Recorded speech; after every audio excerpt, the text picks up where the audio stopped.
If you want a realistic take of what 12 months on testosterone replacement therapy is actually like, and some practical and actionable advice that will help you get rid of TRT acne once and for all, then you are in the right place.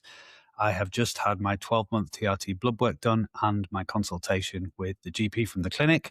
So this week, I'm going to summarize where I am up to with everything, and I'm going to give you the 5 actions that help me get rid of TRT acne once and for all. Time is weird. I can't actually believe it's been a whole year since I started TRT. Some aspects of that have flown by, and then other periods, time has felt like glue, particularly during last summer when the acne was at its absolute worst. I'm delighted to say that I've come through that.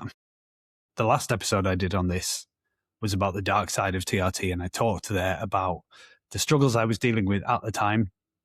But today I'm going to share what I have done to fix those problems. But first, just an update on where I'm at with things. So I've had my 12-month blood panel done with Medichecks and then a consultation with the GP at the clinic just to run through things. The call was this morning. It lasted 2 minutes and he said, I will see you again in a year. So that should tell you everything you need to know. T levels are good. All blood markers are in a good place and I'm feeling great as well. I started TRT at a dose of 140 milligrams a week, testosterone cypionate, 2 injections a week. That was fine for a bit. Once I started experiencing the benefits of training harder, feeling and looking more muscular and making better progress in the gym, I was like, fuck, this is awesome. That wasn't the main reason I'd started. The main reason I started was because I was dealing with a lot of pain, a lot of injuries back in last January. And that finally motivated me to act. And I was experiencing less pain through that process as well. Then the acne kicked in. I talked about it extensively on the last episode, so I won't go into great detail with it again. But it started as a little bit on my chest, then spread to my shoulders, my back, and it was everywhere. So naturally, I explored bringing the dose down. I went down from 140 to 90, but then decided after a few weeks I wanted this done once and for all. So then took it further down to about 65 milligrams a week, there or thereabouts. Also taking HCG at the same time. I also increased the frequency of dosing so that I wasn't experiencing such peaks and troughs. And all of that eventually seemed to help. But it took way, way longer than I hoped or expected it would. Despite that drop from 140 then to about 65 milligrams now, my T levels and free T levels are still in a really, really good place. My testosterone total is 34.2 as of a couple of weeks ago, which is just slightly above the clinical reference range of 12 to 30. Fine. My free testosterone is 0.6094, which is at the high end of the clinical reference range. I don't know why and how I was able to bring the dose down so much and still get great results when my testosterone was clinically low before I started. But I'm obviously thankful for that. Something about the way I metabolize it, who knows? But what that has also clearly shown is that I'm now under the threshold that was provoking the acne response, whilst also still experiencing the benefits. So this is the sweet spot. There is no need for me to go further down or indeed go further up. Now, I might look to increase my dose slightly in future just to make sure I'm maximizing the benefits, especially with my training when I get back into hypertrophy training and running and all of that, which I'll talk more about later on. But for now, there is really no need to change things and I'm in a good place. Because it was a 12-month blood test, they do a deep dive, lots of different markers, not all of which I can claim to understand. But I'll just pick out a few of the highlights and lowlights.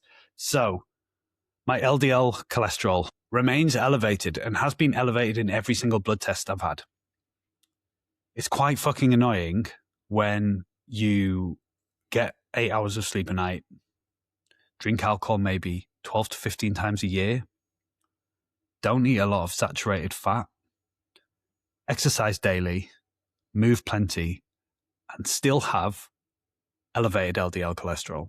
And the advice you get is, don't drink or smoke, prioritize sleep, exercise, healthy diet.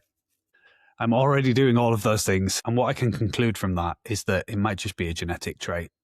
I've intentionally reduced my saturated fat levels. I'm eating a lot more vegan and vegetarian meals. We tend to eat more tofu and seafood and less meat. But despite that, there has not really been a meaningful change. I fed my bloods into Claude to pick out the highlights, and this was what Claude told me about the cholesterol. Your LDL of 3.99 with triglycerides of 0.71, I'll talk about that in a minute, is an interesting pattern worth understanding. Your LDL was already elevated before TRT, so this is likely just your genetic baseline. Either familial or more commonly just a personal lipid phenotype where your liver produces more LDL regardless of diet. This is surprisingly common and explains exactly why doing everything right doesn't move it. My HDL cholesterol has also dropped, and I believe that is because I've shifted my diet a little bit. I'm eating more carbohydrates, so I eat more lentils and legumes and rice, and I'm eating less healthy fats. The reason for that was I just wanted to experiment with my latest fat loss phase in January, what it would be like to switch that around a little bit, given I would typically cut carbs out of my diet and then lose fat that way. Just found that really simple to do. I wanted to experiment with whether more carbs, less fats would actually improve my energy levels. And it actually worked well. I actually felt good, and I think my performance in the gym was better. My performance at work was better, and I felt more energy and better cognition as a result of eating more carbs. So I will stick with that in future, but that could explain the drop in HDL. Back to Claude. The HDL drop is worth thinking about, though. Going from 1.74 to 1.43 over a year is more meaningful than the LDL change. But when I got my bloods done, it was the end of a 6-week caloric deficit and fat loss phase where my healthy fats have been lower. And I imagine if I was doing it at a different time of year where I was eating more, the HDL would likely be higher. So I'm not too worried about that. Two things I am incredibly proud of: my HbA1c and triglycerides. HbA1c measures the percentage of hemoglobin that has glucose stuck to it, reflecting your average blood sugar over roughly 3 months. This is a measure of diabetic risk. The diabetic threshold is 48, concern starts at 42, and most healthy adults sit somewhere in the 28 to 36 range. At 24, you're at the very low end of what's measurable. It's an unusually clean result. What's driving it is almost certainly the combination of things rather than any single factor. So exercise, because muscle tissue is the primary site of glucose disposal. Trained muscle is dramatically more insulin sensitive than untrained. Good sleep, low refined carbohydrate diet, although I do eat honey and fruit every single day. Low alcohol intake. I also do a lot of walking and get more than 10K steps pretty much every day. Chronically elevated blood sugar drives inflammation, ages blood vessels, and is associated with cognitive decline, dementia, cardiovascular disease, and cellular aging generally. Being at 24 essentially means glucose is not a stressor on your body at all. It's one of the better longevity markers you can have. Obviously delighted with that. My father was diagnosed with early onset dementia in his late 50s, I think. And obviously that's a huge fear. So doing everything I can to stay in good health, even though I haven't actually been training that hard for the last few months, is really pleasing. The other one was triglycerides of 0.71. Triglycerides are fat particles circulating in your blood, primarily reflecting how your body handles carbohydrates and energy balance rather than dietary fat intake directly. 0.71 puts you in genuinely elite territory. What's producing this is very similar to the HbA1c story. High insulin sensitivity from regular training means your body is efficiently clearing energy from the bloodstream rather than letting it accumulate as circulating triglycerides. Low alcohol is significant here too.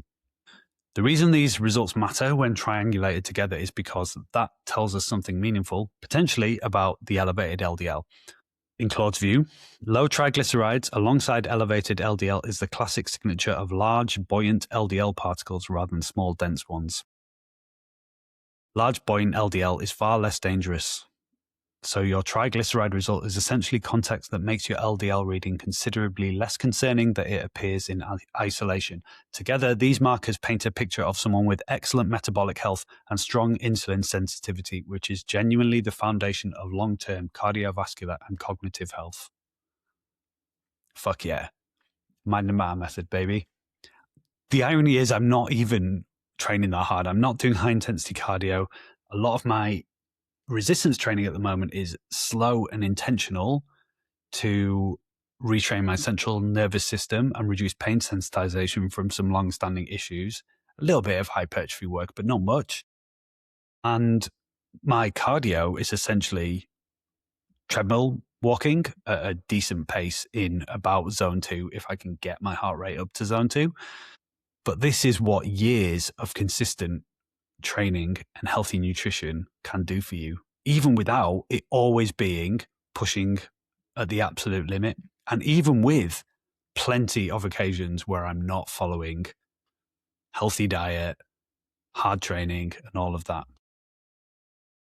I also asked Claude to estimate my biological age as a result of all this, for my ego more than anything else. The caveat's that it couldn't give an accurate estimate because other things would be needed to determine that.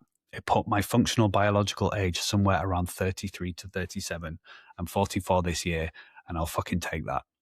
So, what next with TRT? Well, my mistaken expectation at the start was, I will just put muscle on really easily now.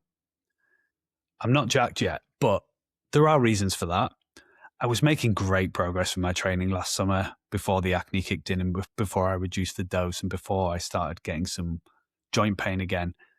And I looked like I was gaining muscle. People kept commenting on it, and I will get back there again.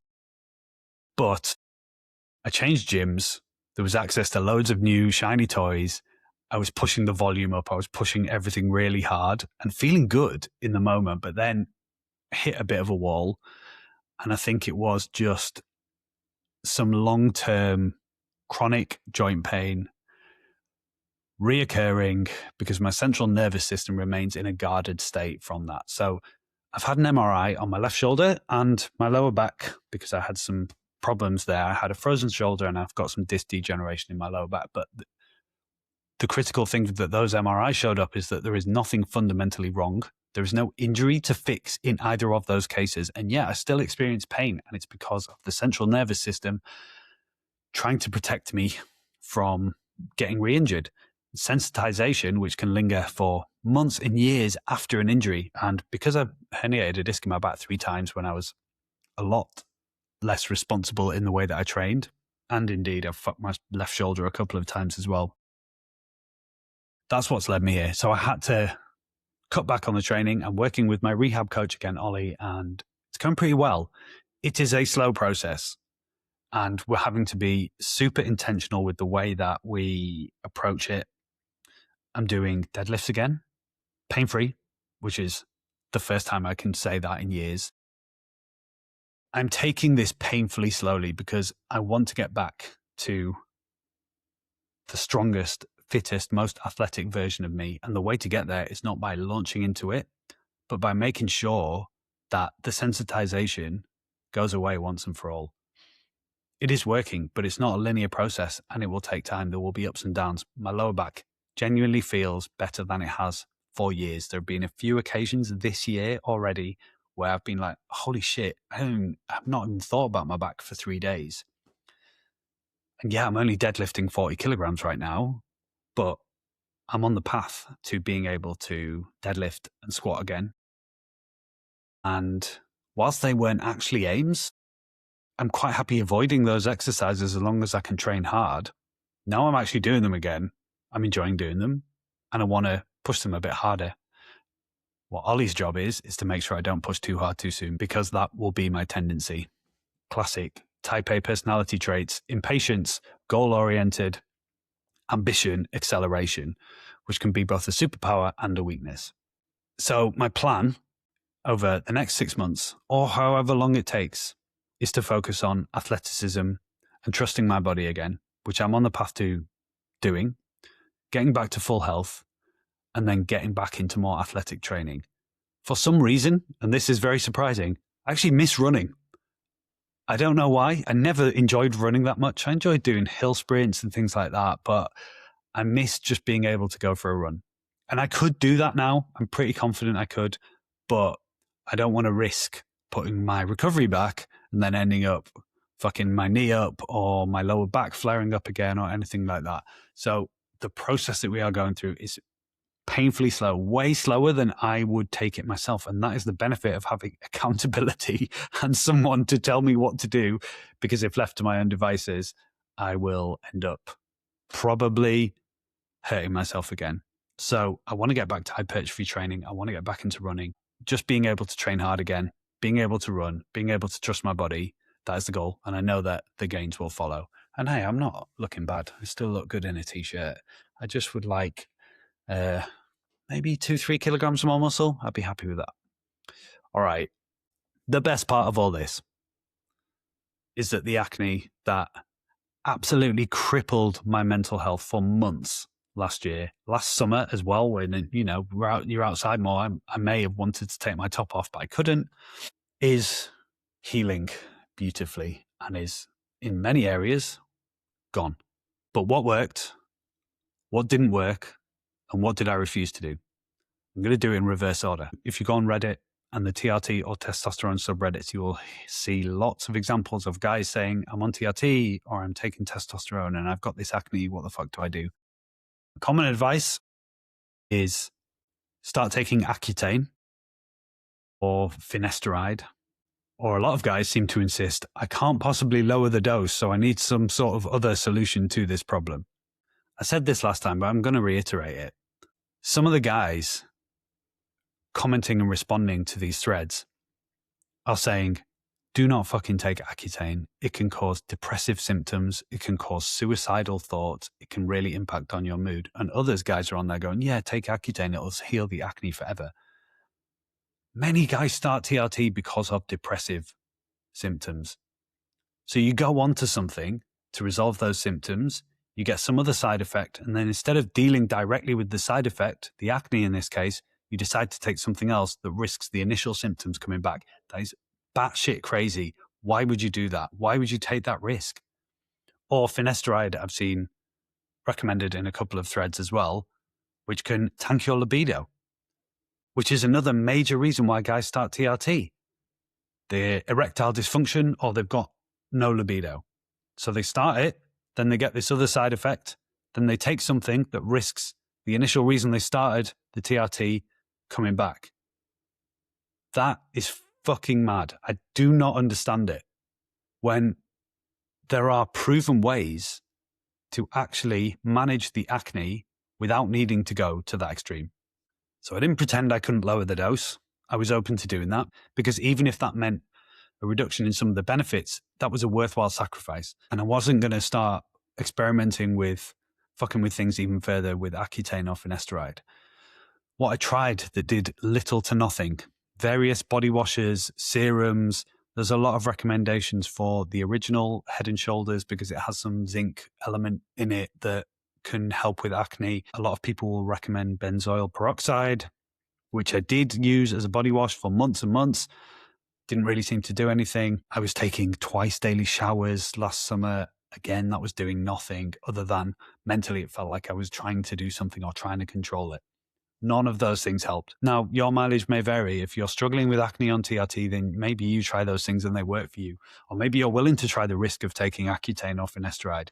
But just like starting TRT should be the last decision after you've exhausted training, nutrition, sleep, stress, supplementation, going to that extreme to fix acne should be a last resort after you deal with the things that are most likely to fix it.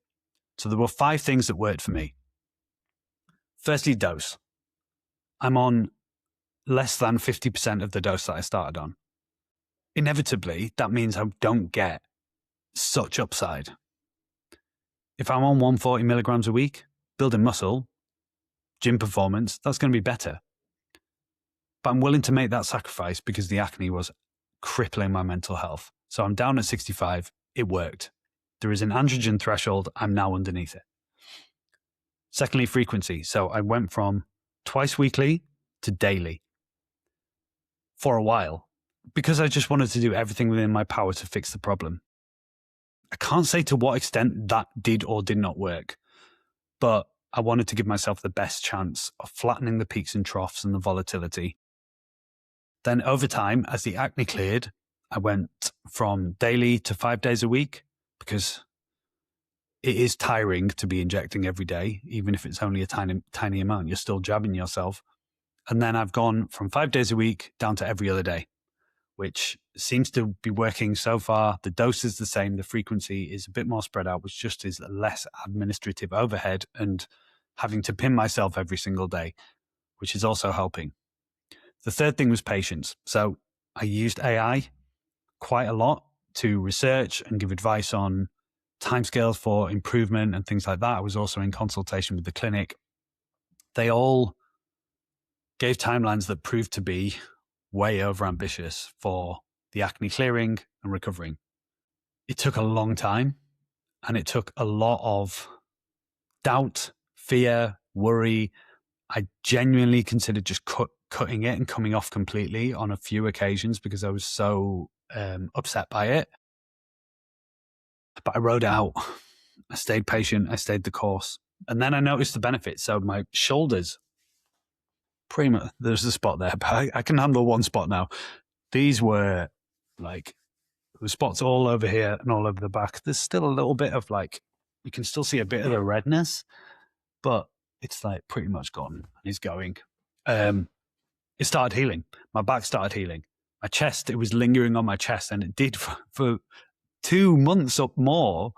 I was still getting spots on my chest than I was anywhere else. And now that's dissipating as well. And I can see that has improved. So patience is absolutely essential. Fourth was the support structure. Thankfully, my partner knows a lot about skincare, but also just having someone who could be there to support me, listen to me, take care of me through this difficult period was so essential. There's only so much you can put on a person, and that's why I used ChatGPT. I don't use ChatGPT anymore, but at the time I used ChatGPT to consult with about decisions, trajectory, process, timelines, and everything. But Lucy's help and support was also absolutely essential. And fifth was doxycycline. So it wasn't that I was ruling out taking any medication whatsoever. Doxycycline does not prevent new spots from forming, but it reduces the recovery timeline for spots that are already formed.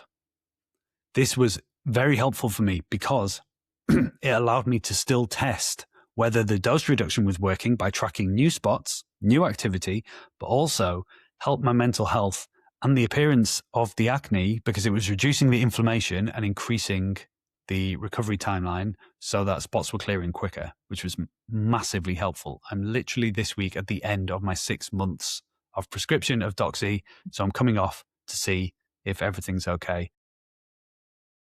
Some minor side effects, some gut distress and stomach discomfort at the start, but that's settled down and that's been a big help as well. So if you are on TRT and you're dealing with acne, I would definitely try experimenting with those things before you go to the extremes. If you are considering TRT, then hopefully this gives you a realistic sense of what it's like. And if you're worried about the acne, yeah, it is a potential worry. And I would say that clinics intentionally put people on a higher dose at the start because they want the quickest symptom reduction. Because if you went onto TRT and the clinic said, well, we're going to start you on the lowest possible dose, so it may be 6 months or longer before you realize the benefits, you'd be unlikely to stick with it. I think they take the risk of saying, we'll put everyone on a higher dose to start with. A small percentage of those people will get side effects, and then we will deal with that with those individuals, whilst the other people get the noticeable and obvious benefits of the symptom reduction, the reason they started, within 3 months. Not the way it would be done in a clinical setting, I don't think. I hypothesize because they would look for the minimum effective dose, but it is what it is. I have navigated through it. I feel good, and I'll be staying on. Hope this is helpful. See you next week.